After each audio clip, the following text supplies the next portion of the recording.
Good morning, everyone, and welcome back to TARTLEcast. You're here with a very special guest, one of the finer minds in the world around property rights. And you know very well that here at TARTLE, we speak about data in terms of a right of ownership because we fundamentally see it as an asset. And there's been a wonderful book that came out. It was called The Code of Capital, and it was written by Katharina Pistor, and I hope I got your last name correct. And it was actually quite fundamentally fabulous. And I had to ask her before the show what sort of feeling she has for the future. And it's a strong feeling that what we have in terms of law, code, policy, whatever you would like to call it, puts certain individuals on a path, and that path may not be beneficial for us going forward from the current trajectory we're on with how we sustain certain rights around capital itself and its ownership. So thank you very much for joining us today. We really appreciate you coming on the podcast. Thank you for having me. It's a pleasure to be here.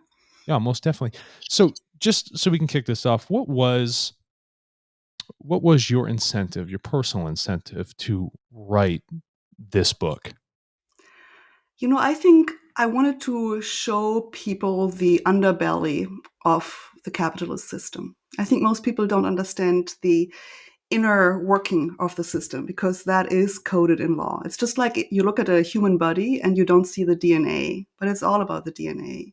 And when I talk about the code of capital, I don't mean codification like a statute, but the process of coding capital, of creating new capital. And I think people have to understand this to understand where we are and where we might be going.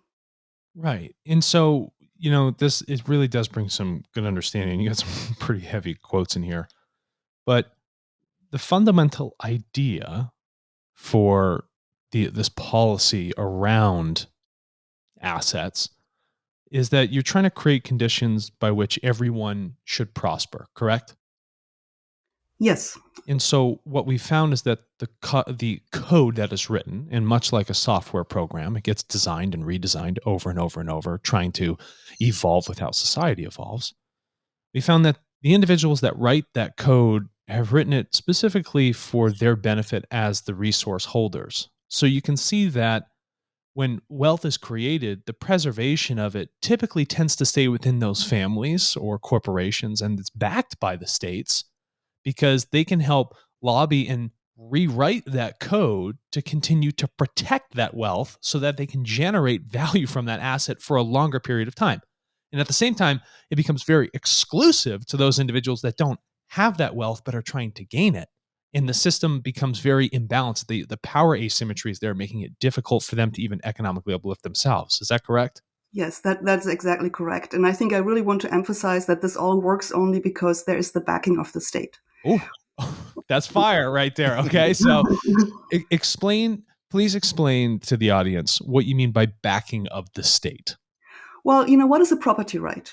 A piece of land is just a piece of dirt. You can grow, herd your cattle there, grow some plants on it.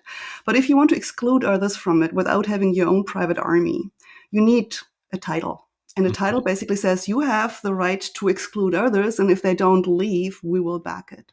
And we don't do this only with land, we do this for intellectual property rights, which are ideas propped up by law, which exist only in law.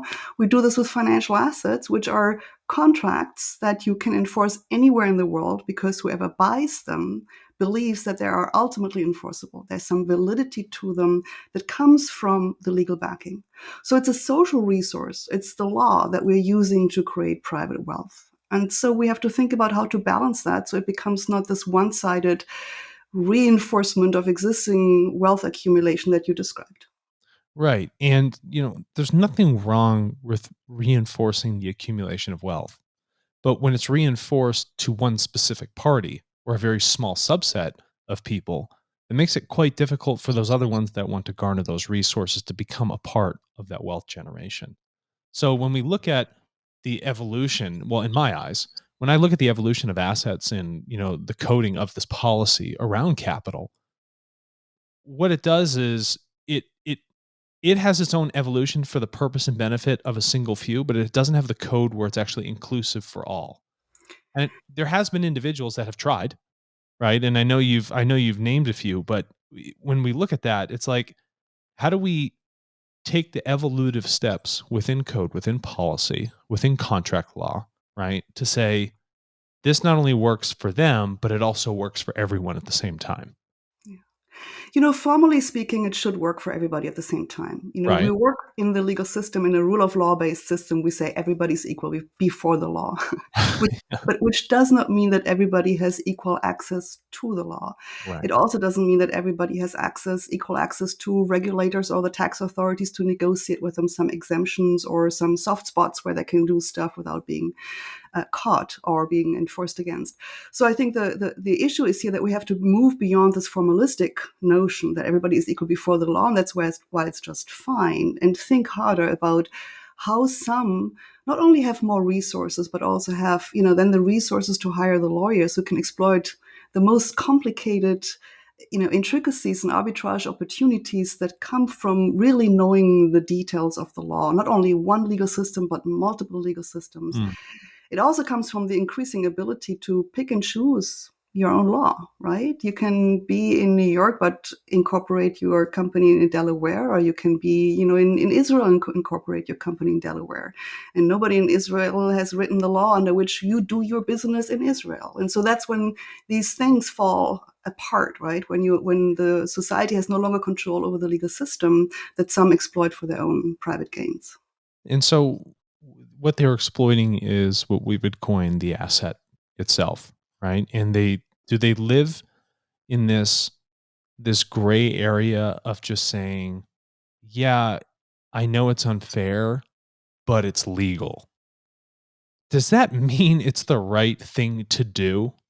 I mean, I understand that there's code and then you get state backing behind it. Well, it's like if the state doesn't have morals or ethics and these other individuals don't have morals or ethics and they're also writing that code, I don't think fundamentally that's a great path for us going forward in terms of our economies or human beings or even how we view other individuals' assets. It becomes very difficult to create an atmosphere of respect for those great resource holders if they live in this world of, oh, but it's legal. Yeah, no, I agree with that. So I think the mantra, it's legal, is something you hear a lot. You also hear a lot, especially from the finance industry, that they want to have legal certainty, right? Mhm. So that basically means we want to have very clear rules so that we can know how we can use them to our own benefits without facing costs that we can't predict from any kind of state intervention. And they also, of course, very often want certain exemptions from the law so they can do things legally that others cannot do legally. And these kind of legal privileges sort of add to the game. And I agree with you. In the long term, this really undermines our credibility in the legitimacy of the law. I mean, do we really believe the law is fair? If some can, game it, they really are gaming the law by basically saying we're exploiting every little gap in the scaffolding of existing regulations that we can find. And we're trying sort of to force this argument. It's only what we can sort of really nail down as a clear prohibition or something that will constrain us. And the rest we will use to fashion new types of assets as best as we can. And I think that's fundamentally a threat for both the rule of law and also democratic self-governance. You know, oh gosh, that's right on point. You use the metaphor scaffolding, and I find that fundamentally interesting. Scaffolding goes on the outside of the structure. It's not really the meat and potatoes of what's going on here. It's also hollow. So, could you tell me why you chose scaffolding as a metaphor to describe that? Quite frankly, a lawyer I teach with always explains to my students how you create new assets as a high-powered lawyer in a New York law firm. Mhm. You basically look at all the existing rules and regulations as the scaffolding, and you're finding a gap for your clients to go through. So you don't want to hit any of the pillars because that would mean it's illegal, it's void, and you don't get what you want. You want to fit these new things in the gaps between the scaffolding. And what sophisticated lawyers do, they know exactly how the scaffolding works. And they're trying to bend maybe some of those, but in principle, they're just trying to work in the gaps so that they can produce things that are legal, even if they violate the spirit. So when you talk about sort of the tissue in between, that should be Mm. the spirit. And you would hope that we respect that there's actually something of a purpose of the law that shall be, achieved. And of course, the law can never, ever be complete. So it will always, always have gaps. But if we tolerate sort of the gap exploitation for private gain, then we are reducing the law to a kind of scaffolding that is only basically a blockage, a barrier to achieve what you really want to achieve. So was this your initial draw to law? Was the fact that it's this always evolving thing? It was always this, how do I move through this environment and find out where these points actually are? You're engineering the things that determine how society actually operates within its legal bounds and parameters. Was that something that really drew you into it? No, because I was trained in Germany, and in Germany we're all trained to be judges, and we take the law it's given, and we enforce the law, and we have a very rigid doctrinal approach to applying it to cases. And when you do your first internship in a law firm in Germany, they basically tell you forget what you learned at university. You're now here to put yourselves into the shoes of the client. Wow. It's more the Anglo-Saxon spirit of the law, this engineering, this constant change. Also, in the Anglo-Saxon systems, you become an attorney first, and you work as an attorney for many, many years before you're being appointed to the bench to become a judge. So the mindset is much more one of creativity, helping your client, rather than the top-down Germanic idea of you being trained as a judge. And when you are qualified to be a judge, you can also be a lawyer. So the lawyers are a little, sort of in the hierarchy of norms looked down on, and the judge is sort of the preeminent symbol of the legal system. So I wanted to be a judge. I started off thinking I would become a criminal judge, and then got interested in history and comparative law, and here I am. I mean, you're talking about capital. I mean, that's somewhere where the biggest crime actually sits. So I think you're in the right wheelhouse, my friend. Can we get into a little bit with, because you talked about new assets, and I want to get in, and you talk about it in your book too. I want to get into what you think with what's happening with decentralization, Bitcoin, because that's basically an asset, like, internet gold, whatever you want to talk about it. Do you see that as a revolution, or do you think it's not really anything? I think it's more of the same, just with a new technology. So, credit, or debt assets have been created, since the 12th, 13th century, when we allowed actually to assign contracts. So, you have a note, you have a bill of exchange, you can dress this up further. And the Bitcoin is just, it's treated as just another thing. I think the original idea behind Bitcoin was to make it a kind of a currency, a trustworthy means of payment, right? But it's treated as an asset. You can debate whether it's speculative or not, because we're pricing it in dollars, and we're thinking about what are the future returns that I can get from this particular asset. And so the question is, what is the backing behind Bitcoin to give it that kind of value, right? And I think there is, of course, and I discuss a little bit in the book, is whether the digital code might be replacing the legal code. It's basically the opposite of what Larry Lessing has discussed years ago, where he said, actually, code is law, and I'm saying law is code. But of course, that raises then the question, is the new digital code a potential alternative to the legal code? And to some extent, I would say yes, because what is the legal code in the end? It's basically a collective commitment to stand behind a particular use of the collective means of coercion, right? So we pool our means of coercion together. That's what the state is. And then we design who has access to that centralized means of coercion, under what conditions. And in Bitcoin, you're basically writing a digital code that pre-commits, and that is supposedly immutable. Maybe not entirely, but it's supposedly immutable, and that can be used to verify certain types of transactions. And we basically all commit to live by these rules when we use Bitcoin. So it's a rule-based system.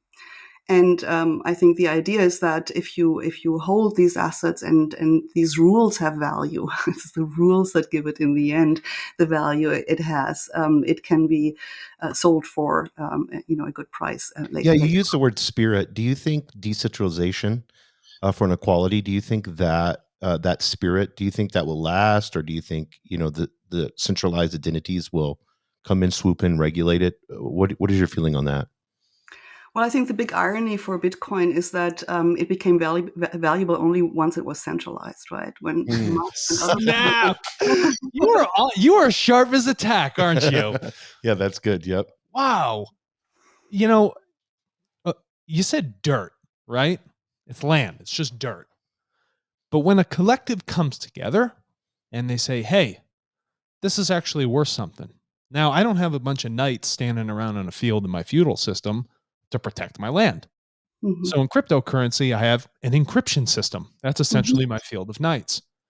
So if they exist in code itself, well, then the security of that asset, the way I securitize it and protect it in this new digital evolving medium, this scaffolding is really a function of, well, how many people want to stand around the building holding the scaffolding up and say, okay, we like this encryption.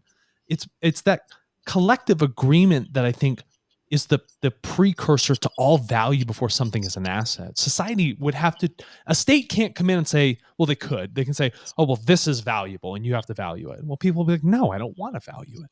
I want to value something else. So when the code follows what the state determines as value, I think that's the trajectory that's dangerous. Rather than saying the collective society has to come together and said, we have determined that this is something that's valuable to us. And I think that Bitcoin is not so much everybody's hyped up about the value of it as an asset. I think it's really more of a statement towards that trajectory which you are talking about. I think that's why it's had such a social calling and rise, wouldn't you say? Yeah, no, I agree. I agree with that, and I think it's sort of it's an aberration that it is used primarily as a speculative asset, or increasingly so, or maybe not primarily. But I think that's what it has become in some ways. But I agree with you. So I think collectively we could also decide to back other kinds of operations and basically write a code that could be much more decentralized and much more accessible by individuals and groups, associations that get together to use that resource. And the one thing I would say is, what the state basically does when it makes this kind of it makes a mandate that you value something like the state's currency, right? If it issues a Yeah. currency, what it really does then is basically says you have to use this because you have to pay your taxes in that currency. And when it issues debt, it basically says it levers our future productivity in a way, right? But whether we allow the state to do this to what extent, and or whether we could think about a system where we can have a more decentralized coordination around the central resource, which is our commitment to live by certain rules. I think that's something that many people are looking for right now. I just finished reading the book by Ellen Landemore, Open Democracy. I'm not sure whether you've had her on the show, but that would No, be she's coming on next now that you said that. yeah, because she's basically rethinking democracy in those terms. How can you really have a more participatory arrangement with real people being there and not delegating all the power to some agents who make decisions that might not be aligned with the interest of people? So, all right, this is interesting here. So, the state issues debt and then makes a requirement that you pay it back in what they determine as the nominal value in a specific currency on your future work. That's essentially what they're doing. Yeah. Now, from what I understand in what you wrote in your book is that, and this is not you who coined this definition, is that humans are often excluded from the definition of capital, and they cannot offer themselves as collateral and thereby monetize their own labor. Why is it that the state can monetize our future labor, but we can't monetize our own future labor as an asset? That is something that I think is fundamentally incorrect. Well, I think actually we can capitalize our future labor. I think the impetus comes from basically a rejection of slavery. The idea that actually people have been used as collateral, people have been used as property rights, right? And so we're basically, are trying to say, I think people who are saying it can't be human are basically saying that's something that cannot be used as an asset, should not be used as an asset. But what you can do is you can set up a limited liability company. You commit in kind your labor and you pay yourself in dividends rather than income. and you save taxes. And there are enough people who do that. That's a capitalization of your own labor. So the legal tools are there to do exactly this, and many people employ those legal tools to do that. I'm not sure whether this is what you have in mind, but I think when the state, or when you can also say a corporation, as a firm does the same thing. When it raises debt, it basically makes a commitment to pay back with future income, and the future income is produced by workers and the whole operation of the firm, etc. So pooling resources is, of course, critical for economic development. None of us has enough. Maybe some of the very rich ones have not enough to invest, but we want to pool. We want to also pool our commitment to a code, and we want to pool resources. The question is always who then has the agency to commit on those resources, and what kind of mechanisms of accountability or actual participation do we have when these commitments are made. So now that's in a very material sense, right? So I think in terms of policy and coding in the value of that capital against something material, it's not so nebulous. But then what happens when that begins to transition into things like property rights around ideas, intellectual property? It's a much more nebulous world. So how do we come together and collectively look at this and say this is an intellectual property right, and we would define it as an asset? Do you see that as a trajectory that will continue and actually grow as things become more digital and less material? Well, I think other people have already argued and made the point that since the 1980s, the value of publicly traded firms comes mostly from their trademark, other intellectual property rights, or financial assets, all of which have their existence or owe their existence to the code, to the legal code, right? Intellectual property rights do not exist outside the law. And you can see this even if you read the US constitutions and the amendments, right? The property rights is assumed. Just say property rights are protected. You can't take property away without just appropriate compensation. But there is a provision in the Constitution that says Congress shall make a law about intellectual property. You have to make that. It doesn't exist. With land, we can still have the idea. I think it's a wrong idea, but it's something, an object out there that is not assetized or commodified or not coded. In truth, I think it becomes property only once you have the legal code, and ideas become assets only once they're legally coded. Where you draw the line here is always a big question, because I think especially in a world where most assets are actually owe their existence to that code, the question is how far do we want to go? Because if you have access to the coding, you create the assets that you can then dress up further in the law, and that's how you make that's how you create wealth. So what you can patent, whether it's the genetic code, whether it's just organizational stuff, filing systems. Google is a filing system, got a patent for it. Should it have? We can debate that. No, a little late. Yeah. But these things were debatable. The point is that we have seen this very strong push, especially in the United States, but in a competitive capitalist system, the push is always to grant more rights to those who promise that they can make value out of that, right? And so again, sort of having access to the coding is the key to wealth. So really then, when someone is investing with any great sense, you're not really investing into the company, you're investing into the state and them supporting the code that supports the company. Yeah. That's going to shake some people up. So, I'll explain to you, for us here at TARTLE, we afford people in 222 countries the ability to take their data and put it into a fungible, tradable asset that has a market value price to it. And we are doing this before there is any code that supports it. We support it with a human code and respect that when I go to acquire data, I know that the genesis of it comes from an individual, right? And so we ask in our marketplace that those people that come in to buy it respect that aspect and treat it as such, as an asset. And much of that is an intellectual property right, but we see it as a human right, like your right to your thoughts. So what's your kind of take on what we're doing if we're sitting in this very nebulous realm where there is no code truly supporting what we're doing, but there's a great agreement across 99% of the countries in the world where people are like, yeah, this is something where we collectively come together and say, this is a valuable asset to us. What are your thoughts on that? Yeah. I think before we had the state with the centralization of the means of coercion, and even within the state, we do a lot of things by simply abiding by social norms, getting together as groups that commit to certain ways of doing things. And we internalize certain norms as we grow up. But even beyond that, we can create new clubs, associations, parties, whatever, where we agree together to certain types of norms. And then the question is, how far can you go with this? How much can you scale this up? Mm, I think historically the state was really, in the state's law, was the most important social scaling technology, because information costs were high, right? So, but if you have an authority, a state that is powerful, that backs what you have, then people start respecting that. And if the state then really makes good on those promises, I think with the reduction in information costs, with information technology, where people can communicate across state borders very easily, can commit to certain things, and you might even be able to monitor whether they commit.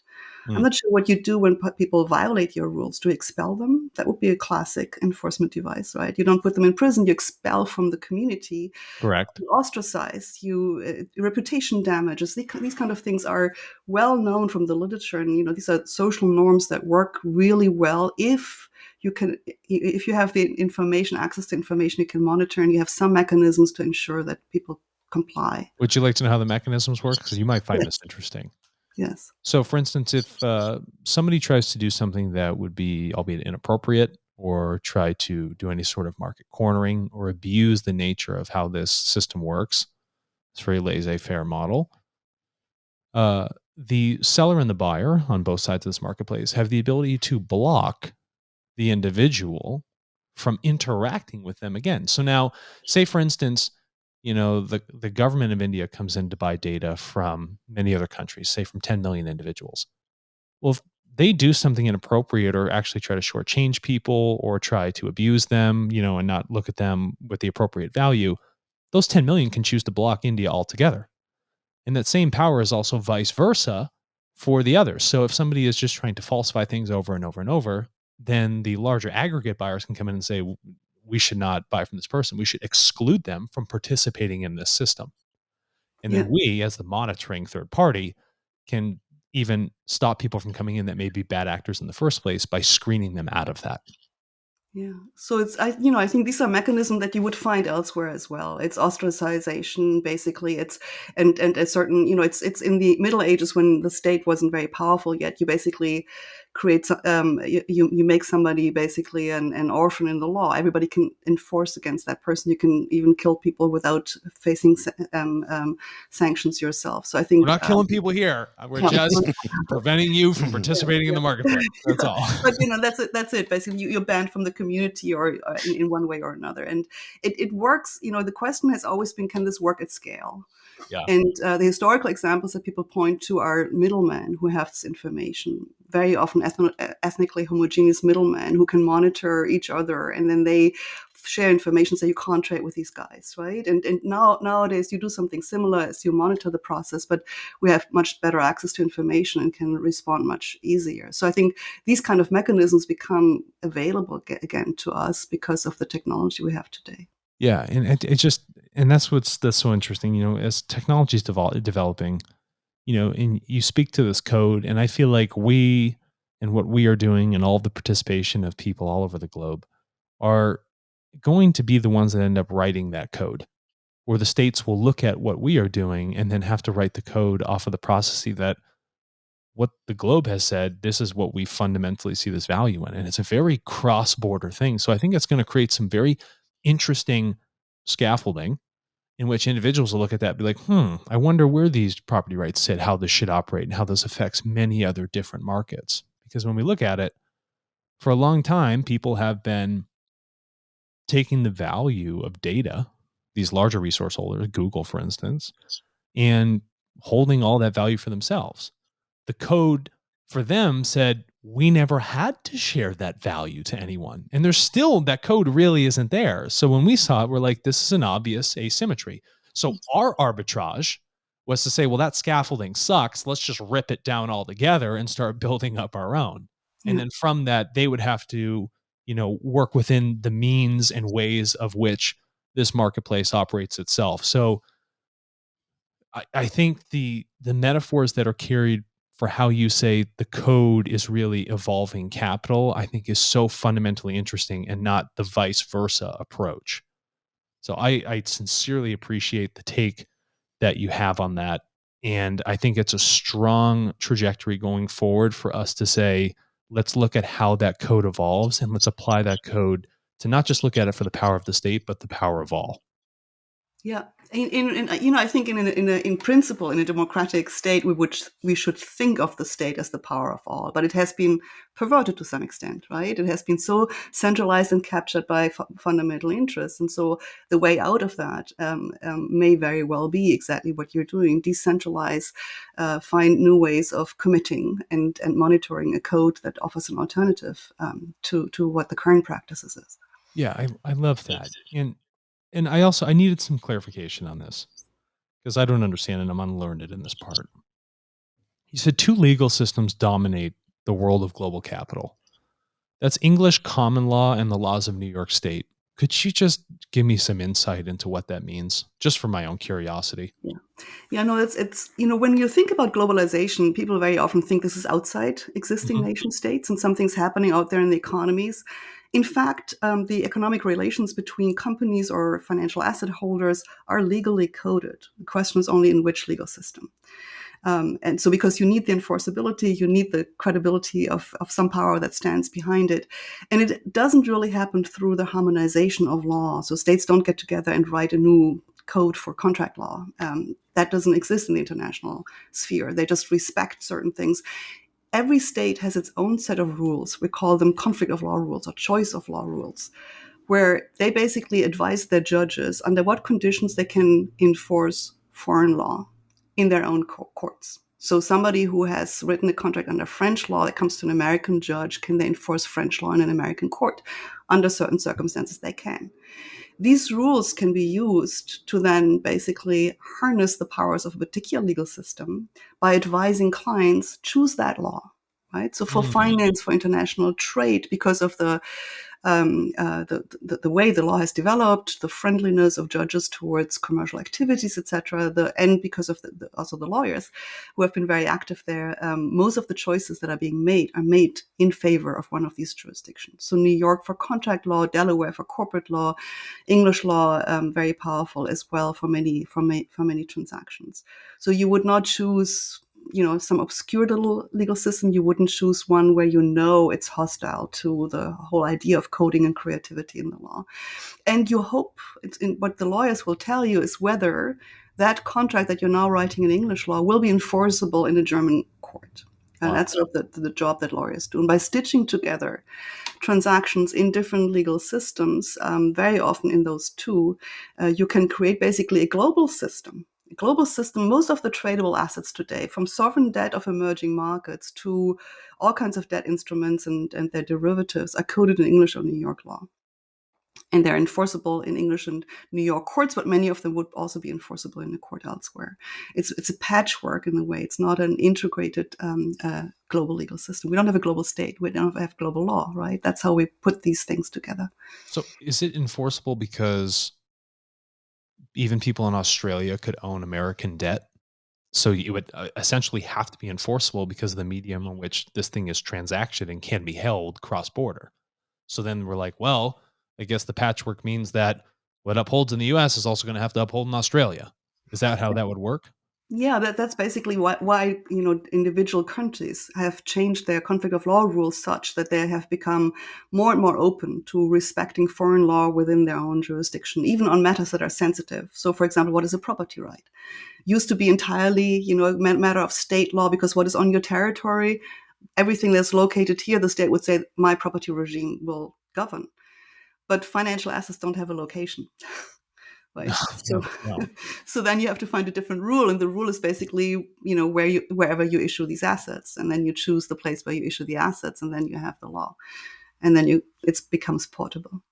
Yeah, you used the word. I want to get into this because this was very interesting in the book. You used the word obscure law earlier, and NAFTA, and then you talked about the tribunals. Can you explain that? Because to me, that seemed very, very scary. Yeah. Well, it's an interesting evolution, it started really with NAFTA in a big way. That sovereign states enter into contracts with one another. We call this international law, and in those international law contracts, to which only sovereign states can enter into, they empower private parties to sue one state in a private arbitration tribunal if an investment is infringed, right? So some of the investment, you can understand that states want to say, don't expropriate our companies that come to your shore. We can understand that. It's another issue to say, and if you do something that looks like an infringement, my company or the company from my country can take you, sovereign state, into private arbitration, and you have to pay up. Now, why do states pay up? They could decide not to. Most states pay up because they're afraid that they won't have foreign capital inflows anymore if they don't. But the implication of this model has been that since the 1990s, late 1990s, we have had a proliferation of bilateral investment treaties between sovereign states, empowering firms from their own countries to be protected when they enter other countries. And so we have also seen the proliferation of state or investor-state disputes, which are resolved by private arbitration tribunals that don't have to look at the local law in the country that is affected by it. They only look at the international treaty, which happens to be relatively thin, and with the right interpretation gives the investor a lot of rights. There are really interesting developments here. I listened to a webinar yesterday about the Energy Charter Treaty, which basically protects oil-producing companies, which are using these provisions to take countries to arbitration for damages if they adopt climate change protecting legislation, because it affects their property shitting rights. me? No, I'm not kidding you. Hundreds of millions of dollars, because it's considered a regulatory taking. They're basically, and it They're basically feeling makes, like they're being infringed upon their business practices yes, if somebody chooses to adopt something that's for the climate. yes. I'm going to throw this table right now out the window of the studio. So how does that work? Like, especially on the tribunal side of things, because it seems like you're just being able to alter law. Yeah. And does that mean the state's like nervous? They'll end up losing funding from these larger oil corporations, which really do generate a lot of income for that state? Yes. Well, that puts a lot of They will pressure not on even the start client. doing anything, because that's basically, it's preemptive. The power to bring these suits preempts very often legislation, especially in poorer countries. What do you do? How are And you supposed to get anything done then? I'm yeah, all and upset. on top of that, even if so most of these treaties last only for 10 years, but they very often grandfather the protections that you have granted for another 10 years. So we have basically, this was the idea of the 1990s. The markets know better. So you empower private actors, and you empower private actors against state actors. So our political coordination to say we have to now do something about climate change may very well be slowed down and made much more costly, because powerful investors will bring these kind of suits. And so the lawyers on the side of trying to protect the climate are all trying to work out possible solutions, but it's not there's no easy one. Oh, great. So why don't we just grandfather in 5 treaties, which accumulates to 50 years, and by that time we got no atmosphere left. Here we go. Yes. That is just horrific to hear something like that. So then, are there examples in the past where things, not specifically, climate related things, but where someone has come up against this? What was the catalyst that truly effectuated the greater change that needed to happen, even when there were actors that didn't want that change to occur? Are there any great examples of that? Yeah, but unfortunately, only major crises, which we don't really like to have. But one example is, which I discuss in the book, is the major depression in agriculture in England in the 1870s. That finally gave rise to a reform of property rights, which they had debated for the entire 19th century, and they could implement only after that. So I think, unfortunately, because vested interests have so much power, and many don't want to rock the boat, and we all are afraid of a real crisis because we don't know how we can come out of it. that we delay and delay and delay and hope that we can prevent the crisis, but we don't change the system. And if we don't change the system, we will basically end up in the crash at some point. Yeah, it's bound to happen regardless. Yeah, and you talk about in the book, and I'm going to read this Yeah. part because I think it's really cool. You said the lure of money and the temptation to create more of it can fuel growth and wealth, but if pushed too far, it can have corrosive effects on the economy, bouts of hyperinflation in some. Do you see that that's what's going on right now? That's a delicious statement, by the way. Very well written. Thank you. I'm not afraid about inflation right now, so I think that's a little bit hyped up. I think No that pun intended. huh? No pun intended. No pun intended. I'm Yes. sorry. I'm shameless. I can't help myself. Yeah. I think, in a way, to some extent, I would say that the continuous support by central banks of private assets, even years and years after the crisis, was probably more dangerous for our system than a massive influx of public money to get out of the COVID crisis. That is much more widely spread and helps also smaller businesses and families rather than only the big asset holders.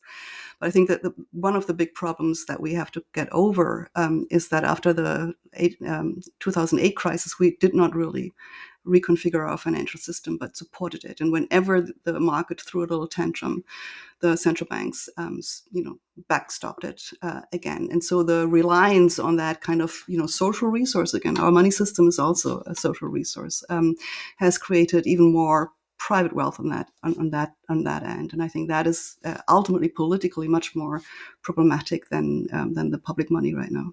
That's incredible. And so, when you're teaching your law students and you're writing your book, what is it that you really, at the end of their semester, or when I get to the end of this book, what is it you really wanted to leave with them or the readers as a message for them to carry forward in their lives? Yeah, I want them to understand that law is malleable, that you can be creative with it, but that also if you pursue only one path, it can really be really dangerous for society. I think most lawyers are trained to become such sophisticated technicians that they don't see the social impact of what they're doing. And I know that they also work in law firms where they are incentivized in such a way that that's what they do, right? The promotion system and all that, it works. It's very hard for them to keep an eye on the social implications. But I want at least to assure that they try. So I do teach corporations. I teach U.S. corporations. I teach them what the law is that they have to master. But almost in every case, you could debate it this way or that way, and you can make decisions that have that implications or this implications. And so just opening more avenues for different perspectives is what I try to do, and especially this broader vision, not this very narrow silo vision. No, I love that. And, we all feel that it's just so fundamentally important to really look at those social implications. They should give B Corp certifications to specific lawyers.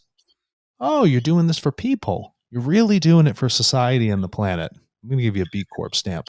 I think that sort of approach is one that we need. I think it's one that will help preserve us as a species if we take on that evolutive attitude of, is it really of a great benefit for society or a select benefit of the few?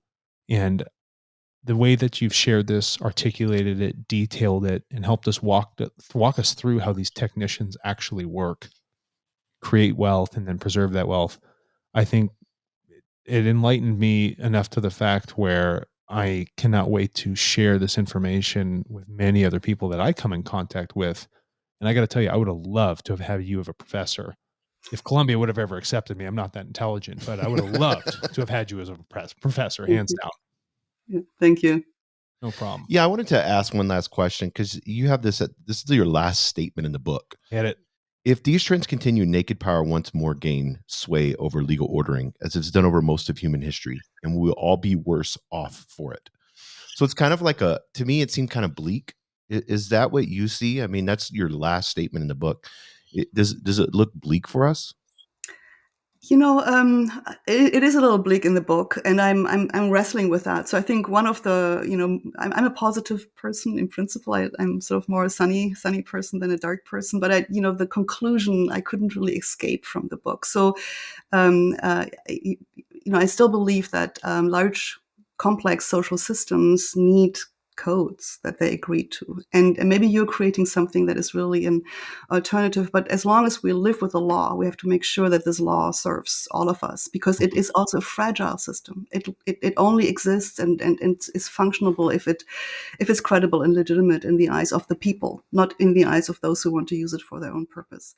And if you destroy this before you have any alternatives, then what's left? Then you have naked power, right? And we've been in societies like that. So the amazing thing is that for centuries, of course, we've had wars and destruction and horrible things as well, right? But the amazing thing is that we have created economies that have produced so much wealth, and private wealth, but also national wealth and prosperity for so many. And so we have to think about how to protect that resource, this collective resource. And I think that is going off the rails, and that's a real danger.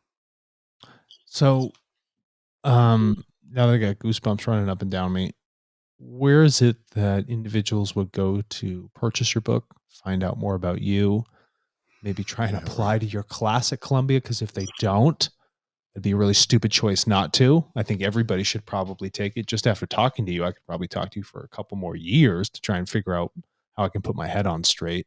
Where would they go to find out more? Well, I'm on Twitter. I'm on LinkedIn. I'm not on Facebook. That's basically probably one way to find out more about me. I have a faculty page, but I'm sort of not that sort of present in social media. I've written this book. You can find on YouTube and other channels, other lectures that I've given about the book and related stuff. So I think if you just Google Google me, as we say, all subject to the same, digital coding devices to get the information. But yes, I think you should find more. Well, that's amazing. I'm really happy that your life path has brought you from Germany here to the United States. I think this is just fundamentally so enlightening. And I really want to thank you again for coming on the show. Thank you for Yes, thank having you. me. Appreciate Cheers. it.